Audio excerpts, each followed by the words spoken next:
Hello यहाँ सबैजनालाई जय मसीह अनि अभिवादन। हामी ईश्वर अझै भेटिन नामक यो सन्देशलाई लिएर एभरेस्टको बेस क्याम्प यो रिजनमा आएका छौँ र यो यात्रा आज हाम्रो 7औं दिनको यात्रा।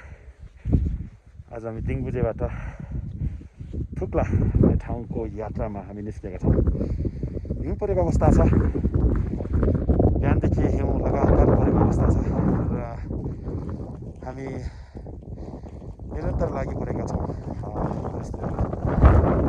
जस्तो भए तापनि हामी मौसमसँगै जुत्दै हामी अगाडि बढेका छौँ।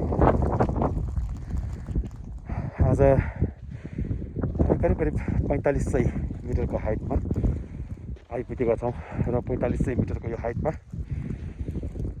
सास फेर्नलाई बडो गाह्रो हुन्छ। तपाईँले हो म त सक्छु नि, यही त हो भनेर कुद्न सक्नुहुन्न। अत्यन्तै बलवान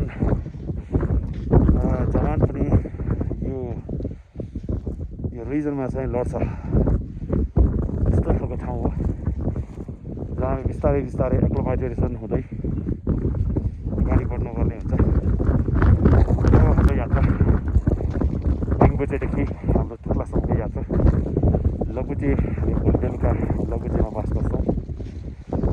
यसरी नै हाम्रो यात्रा अगाडि बढिराखेको छ र हामीसँगै हाम्रो गाइड हुनुहुन्छ, उहाँ चाहिँ दिनचन्द्र राई हुनुहुन्छ।